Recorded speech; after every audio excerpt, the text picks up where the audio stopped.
여러분 반갑습니다. JJ 리더입니다. 금일 2022년 2월 14일장이 마감이 됐습니다. 자, 오늘 우리 시장 결국에는 지난주에 미국 시장이 좀 크게 하락을 하면서 우리 시장도 오늘 하락을 좀 깊이 만들어주는 모양으로 마감이 됐습니다. 자, 오늘도 뭐 시장에 좋은 종목들의 움직임은 없었고, 지난주에 미국 시장이 좀 하락을 깊이 주면서 이 에너지 관련주들과 방산주들의 움직임이 좀 있었죠. 뭐 로키드 마틴이라든가 엑슨모빌 같은 기업들이 좀 상승이 나왔었는데 우리 시장도 똑같은 모습이 좀 만들어졌어요. 이 전쟁 발발에 대한 리스크가 발생을 하게 되면 에너지 관련주들이 좀 움직이는 경향이 있는데 오늘 이제 천연가스 관련주들과 이 석유 관련주들의 움직임이 좀 좋았고요. 그리고 방산주인 빅텍과 뭐 한일 단조 같은 종목들 좀 움직임이 있었죠. 자, 바로 오늘 시장 특징주 살펴보고 우리 시장 좀 보도록 하겠습니다. 저는 오늘 세 종목 좀 대응을 해봤는데요. 오늘 좀 움직였던 이 에너지 관련주들 한 종목 좀 대응을 했고, 그리고 말씀드렸던 이 방산 관련주 한 종목 좀 대응을 했고요. 자, 중앙에너비스부터 좀 보도록 하겠습니다. 자, 중앙에너비스가 오늘 에너지 관련주 중에는 저는 2등주로 좀 봤기 때문에 중앙에너비스를 좀 대응을 했어요. GSE가 대장주입니다. GSE가 대장주로 상한가에 들어갔는데 이 종목 굉장히 이쁘게 마감이 됐죠. 오늘 에너지 관련주 중에 대장주로 치고 가는 모습이고 이 종목은 특징주 겸해서 좀 말씀드리면 분봉상 굉장히 빠르게 상한가에 들어가는 아주 강한 종목이었었어요. 예, 상한가도 잘 굳혔는데 장 이제 중반부에 좀 풀리면서 약한 상한가로 좀 마감이 됐죠. 자, GSE는 이제 매매할 기회가 사실 뭐 딱히 보이는 자리는 없었어요. 이런 데서 조정 구간 잡기는 좀 애매했고, 자, 여기서 이제 돌파 매매 대응하기도 기대 수익률이 이제 얼마 안 남은 구간이었기 때문에 물론 뭐 대응해 볼 만도 했습니다만 조금 리스크가 있었기 때문에 조금 잡기는 그랬었고요. 그래서 저는 중앙에너비스를 좀 대응을 했고 이 종목이 2등주라고 저는 판단을 했어요. 그래서 2등주로 이 자리에서 이제 저는 매수를 해서 이렇게 이제 수익 줄 때 저는 빠르게 이제 수익 챙기고 좀 마무리를 했습니다. 그래서 뭐 수익은 잘 냈는데 결과적으로는 대성에너지가 좀 2등주로 최종적으로는 만들어졌죠. 자, 대성에너지 잠깐 볼까요? 자, 근데 대성에너지가 장중에는 중앙에너비스보다 조금 늦게 상승이 나왔기 때문에 저는 이제 중앙에너비스가 2등주로 좀 판단을 했는데 결과적으로는 이제 대성에너지가 상한가에 들어가면서 이제 대성에너지가 2등주로 마감이 됐죠. 자, 대성에너지도 뭐 이런 데 돌파할 때 대응했다면 또 좋은 수익률로 결과를 좀 가져올 수 있었을 종목이라고 봅니다만 어쨌든 뭐 저도 수익으로는 좀 마감을 했고요. 자, 매매한 내역 좀 짧게 살펴보도록 할게요. 중앙에너비스죠. 자, 중앙에너비스 이렇게 이제 상승 나오고 여기서 조정 구간에 잡아서 바로 수익 줄 때 저는 이제 수익 챙기고 좀 마무리를 했습니다. 자, 이렇게 이제 중앙에너비스 매매 좀 마쳤고요. 자, 두 번째 종목으로 방산주인 빅텍 매매를 좀 했습니다. 자, 빅텍이 요런 이제 고점 자리, 몸통 고점 자리 돌파를 하는 좋은 모습이 나와서 한일 단조가 좀 강하게 움직이는 이제 1등주로 움직였었는데 저는 빅텍을 좀 대응을 했어요. 자, 일봉상의 지지 저항 라인이 뭐 대충 한 6,500원 정도, 6,660원 정도 됩니다. 6,500원은 시가 자리고. 자, 뭐 한 요 정도 되는데 저는 조금 높게 잡았습니다. 혹시 이제 안 주고 갈 수도 있다라고 생각을 해서. 근데 생각보다 이제 상승을 하질 못하고 아래쪽으로 빠져서 요 정도 구간에서 매수를 했는데 약해 보여서 제가 거의 본종 구간에 그냥 매도하고 나왔습니다. 그랬더니 이제 좀 아래쪽으로 빠졌죠. 자, 한일 단조를 매매를 했다면 조금 더 수익을 낼 수 있을 가능성이 높았어요. 역시나 이제 대장주를 대응하는 게 좋았고 한일 단조는 이렇게 시가견 매매 자리도 대응했다면 오늘 이 어려운 장에서 수익도 낼 수 있었을 종목이었습니다. 장 초반에 이렇게 아래로 떨어지면서 체결 기회를 충분히 줬던 종목이고 자 이렇게 이제 아래로 떨어지면서 충분히 이제 일봉상 지지저항 라인 체결을 시켜줬을 자리입니다. 대충 한 요 정도 되거든요. 자, 요 정도에서 이제 만약에 매수되게 해놨다면 체결되고 빠르게 수익 낼 수 있었을 종목인데 저는 이제 요거를 체크를 하질 못했고 요런 이제 시가 자리 돌파할 때 뭐 이런 데서 대응했다면은 이 종목이 오히려 더 수익 내기는 좋았지 않나. 그렇지만 저는 이제 빅텍을 대응을 했고 빅텍으로는 거의 이제 본전가에 매도하면서 좀 마무리가 됐어요. 자, 빅텍 보면은 바로 이제 조정 구간에 매수를 했는데 약해 보여서 이제 거의 뭐 본전가에 매도하고서 마무리가 됐죠. 자, 이렇게 해서 이제 빅텍까지 매매 마쳤고요. 자, 마지막 종목으로 현대바이오 매매를 좀 했어요. 자, 이 종목은 오늘 이제 장중에 두 번 대응을 좀 했습니다. 자, 장중에는 그래도 좀 강하게 움직였는데, 앞에 이제 이런 매물대들이 있다 보니까 이 종목이 막 팍팍 치고 나가는 그런 모습을 보여주지 못하더라고요. 장중에는 오전서부터 이제 거래를 좀 굉장히 잘 터뜨렸거든요. 그래서 이 종목이 이슈도 오늘 좀 강한 이슈라고 판단되는 그런 뉴스를 달았는데도 위로 강하게 치지를 못해서 좀 아쉬웠던 종목이에요. 자, 동국제약과 코로나 치료제 위탁 생산 계약 체결 이슈도 과거에 좀 나왔었던 내용이 있었고, 오늘은 경구용 치료제가 뭐 거의 99% 효과가 있다라는 내용으로 좀 강하게 움직였거든요. 자, 분봉상 보면 제가 첫 번째 대응한 자리는 이런 자리 이제 돌파 나올 때, 자, 여기서 좀 강하게 돌파가 나왔다라고 생각을 하고 좀 대응을 해서, 자, 요 구간에서 이제 조정 줄 때 매수를 했는데 이 종목도 좀 약해 보여서 바로 이제 거의 본종가 근처에서 매도하고 나왔습니다. 그랬더니 결국에는 이 돌파봉의 저가 이렇게 이탈시키고 반등이 나와버렸죠.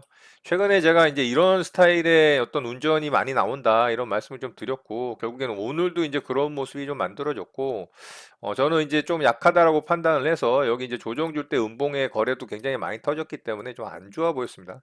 결국에는 최근에 그런 세력들의 어떤 핸들링이 이렇게 돌파봉의 저가를 이탈시키고 아래쪽까지 쭉 뺀 다음에 이렇게 반등을 시켜주는 이런 패턴에 의해서 또 반등이 나오는 모습이었었어요. 그래서 여기서는 바로 이제 본종가 근처에서 매도하면서 마무리했고요. 자, 두 번째 이제 이렇게 조정 줄 때 여기서 제가 거의 최저점에 매수해서 이렇게 반등 줄 때 일부 물량 수익을 좀 챙겼습니다. 절반 정도.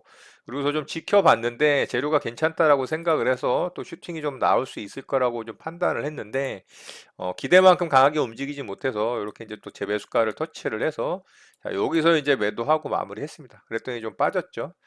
자, 현대바이오 매매한 내역 좀 보도록 할게요. 자, 여기서는 매수가 매수된 이후에 좀 약해 보여서 이제 거의 매수가 근처에서 매도하면서 마무리가 됐죠. 그랬더니 이렇게 쭉 빼고 결국에는 이제 흔들고 가는 모습이었고요. 자, 두 번째 자리는 거의 최저점에 이제 조정 구간에 매수해서 여기서 이제 수익 챙겼고요. 절반. 나머지는 제 매수가 거의 터치를 하고 살짝 흔드는 구간에서 매도하고 마무리했습니다. 자, 이렇게 해서 현대바이오 좀 매매해서 수익으로 좀 마무리를 했고요. 이렇게 저는 오늘 세 종목 좀 대응을 하고 마무리를 했습니다. 뭐 시장이 좀 어렵긴 했지만 그래도 나름 좀 이슈를 만들고 좀 상승이 나오는 수급이 들어오는 종목들이 있어서 좀 대응을 해보고 마무리된 하루였던 것 같습니다.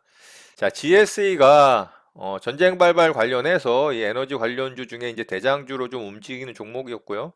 자, 대성에너지가 2등주라고 말씀을 드렸고 중앙에너비스가 이제 3등주 격으로 움직였기 때문에 GSE를 좀 관심 있게 지켜보면 좋을 것 같습니다. GSE가 차트 모양이 굉장히 괜찮죠. 자, 이렇게 이제 완전 신고가로 가는 모습이고, 파동상으로는 뭐 거의 3차 파동이 다 나온 구간이라고 볼 수는 있는데, 그 위쪽에서 그래도 이렇게 나름 기간을 길게 만들면서 횡보하는 기간 중에 이제 박스를 만들었기 때문에 그 자리를 돌파하는 모습이라 나빠 보이지 않습니다. 그렇지만 이제 거래 대금이 좀 약한 모습이고, 전쟁 발발 이슈에 대한 이제 시장이 악화됐을 때 이렇게 상승이 나오는 종목 특성상 시장이 반등이 나오면 사실 상승을 강하게 하기는 좀 어려운 종목이라는 부분을 좀 참고하고 대응을 하셨으면 좋겠고요. 자, 두 번째 종목으로 우리 조명 또 상한가에 들어갔죠. 자, 우리 조명은 뭐 전형적인 최근에 이제 바닥권에서 상한가 들어가는 그런 모습이죠. 이 하락 추세 역배열 구간에서 바닥권에서 첫 번째 나오는 상한가. 자, 오늘 뭐 특별한 이슈가 있었던 건 아니고요. 이 호실적 이슈로 좀 상한가에 들어갔습니다. 과거에는 윤석열 관련주로 좀 움직였던 종목이죠. 자, 거래 대금도 뭐 한 400억 정도밖에 안 되기 때문에 좀 약해 보이고요. 자, 분봉상 움직임도 오후장에 좀 급하게 들어갔죠. 자, 그래서 이 종목은 뭐 여러 가지 요소들이 조금 아쉬운 부분들이 많기 때문에 좀 참고하는 정도 보면 좋을 것 같습니다. 자, 그리고 구리 관련해서 이구산업이 좀 움직였는데요.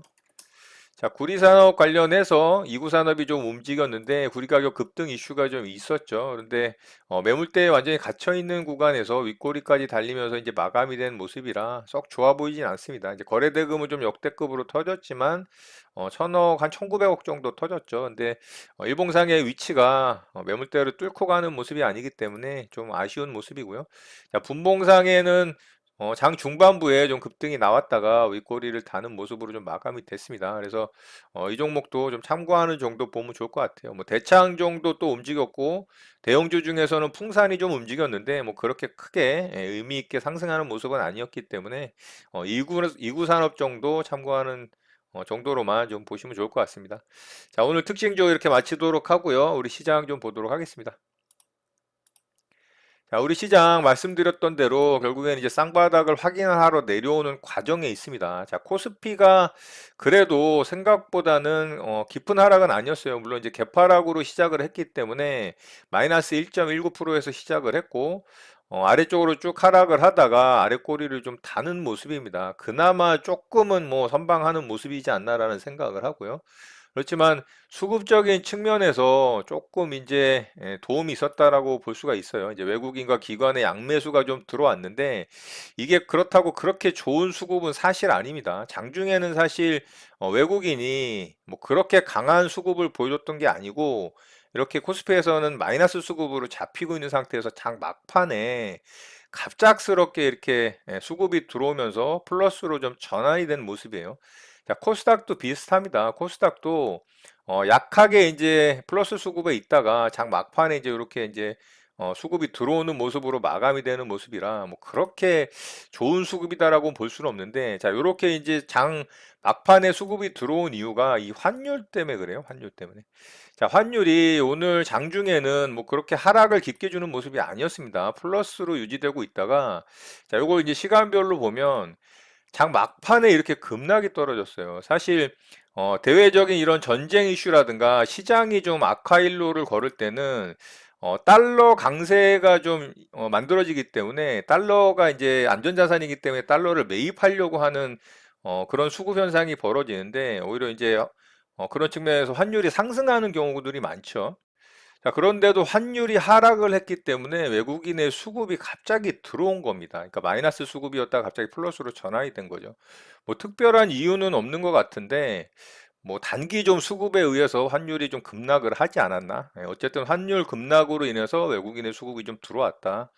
이렇게 좀 이해하시면 될 것 같아요. 자, 코스닥 시장도 마찬가지로 외국인과 기관의 양매수로 좀 마감이 되긴 했지만 코스닥 시장의 하락률이 더 컸죠. 자, 코스닥 시장이 더 안 좋은 모습으로 마감이 됐습니다. 자, 코스닥 시장은 뭐 거의 전저점을 위협하는 수준까지 떨어졌고, 여기서 이제 빠르게 양봉 캔들로 좀 전환을 해주지 않는다면 조금 위험한 모습이 만들어질 수 있습니다. 그래서 오늘 만들어진 이 음봉을 뭐 내일 조금 더 개파락으로 시작할 수도 있겠죠. 오늘 미국 시장이 안 좋다면. 그러면은 개파락으로 시작을 했다가 이렇게 이제 양봉 캔들로 오늘 만들어진 음봉 캔들을 좀 다 잡아먹는 그래서 요 갭 구간까지 메꿔주는 양봉으로 이렇게 만들어진다면 쌍바닥을 좀 만들 수 있는 그런 이제 캔들이 완성이 되는 거죠. 상승 반전형, 상승 전환형 캔들이 만들어지는 신호이기 때문에 좀 이렇게 만들어지기를 개인적으로 좀 바랍니다. 왜냐하면 저점을 이탈을 하게 되면 지금 구간에서 거의 뭐 800포인트까지도 떨어질 수 있는 상황이 만들어질 수도 있기 때문에 시장이 굉장히 힘들어질 수가 있습니다. 그래서 빠르게 여기서 이런 식으로 이제 양봉 캔들이 만들어졌던 것처럼 아래쪽으로 좀 흔들더라도 이런 식으로 아래 꼬리를 달아주면서 오늘 만들어진 음봉을 좀 잡아먹는 양봉 캔들이 만들어지길 좀 바라봅니다. 자, 코스피 시장은 조금 여유는 있지만 코스피 시장도 뭐 개파락으로 좀 시작을 했다가 아래쪽에서 이제 아래 꼬리 달면서 이렇게 하락을 했다가 이렇게 양봉 캔들로 만들어지면은 더 좋겠죠. 오른쪽 엉덩이가 이렇게 높은 쌍바닥이 만들어질 수 있는 모양이 완성이 되니까. 자, 어쨌든 이렇게 이제 양봉 캔들이 뜨는 게 중요합니다. 그래야 이제 쌍바닥을 만들 수 있는 가능성이 생기기 때문에 그런 모양이 만들어지는 걸 좀 확인을 하고 시장 대응을 좀 하셨으면 좋겠고요. 근데 대외적인 변수들, 불확실성이 지금 뭐 시장에서 빠르게 좀 전환을 시키기는 좀 어려운 시장인 건 사실입니다. 긴축에 대한 악재, 금리 인상에 대한 악재 부분은 아직까지 완전히 이제 미국 시장에 반영이 되진 않았거든요. 오히려 지정학적 리스크인 러시아의 우크라이나 침공에 대한 우려감의 불확실성이 시장을 더 압도하는 모습이기 때문에 그 부분부터 좀 빠르게 해결이 돼야 그 다음에 미 연준의 스탠스가 어떻게 시장에 또 영향을 미칠지 금리 인상과 이 긴축에 대한 부분을 또 불확실성을 해소해야 되는 부분이 있기 때문에 가야 할 길이 멉니다. 이 불확실성들을 다 해소를 해야 되기 때문에 그렇기 때문에 지금 시점에서 시장이 뭐 급반등이 나온다. 자, 요거는 좀 어렵다라고 생각을 합니다. 물론 뭐 미국 시장에서 뭐 뜻하지 않은 호재거리가 발생을 한다거나 뭐 기업들의 말도 안 되는 서프라이즈 실적 발표가 있다거나 뭐 이런 시장에 급격한 호재거리가 발생을 하기 전에는 좋은 모습이 또 만들어지기는 힘들지 않을까라는 좀 생각을 해봅니다. 그래서 우리 시장도 또 미국 시장도 돌아서는 모습, 쌍바닥을 확인을 하고 양봉 캔들의 강한 모습을 좀 보여주면서 이 시장 반전, 상승 전환형 캔들이 발생을 하면서 시장이 반전을 할 때 그때 좀 시장을 대응하는 것도 늦지 않기 때문에 확인하는 게 중요하다라고 보고요. 여러분들 또한 시장이 이 전환을 하는지 강한 좀 양봉 캔들이 만들어지면서 상승 전환을 할 수 있는 에너지를 보여주는지 체크를 하면서 시장 대응을 하면 좋을 것으로 봅니다. 자, 이런 부분들 잘 참고하셔서 이 어려운 시장 좀 잘 대응하셨으면 좋겠고요. 오늘 내용은 이것으로 마치도록 하겠습니다. 오늘 하루도 마무리 잘 하시고요. 늘 행복하시기 바랍니다. 여러분의 구독과 좋아요는 영상 제작에 큰 힘이 됩니다. 감사합니다. JJ 리더였습니다.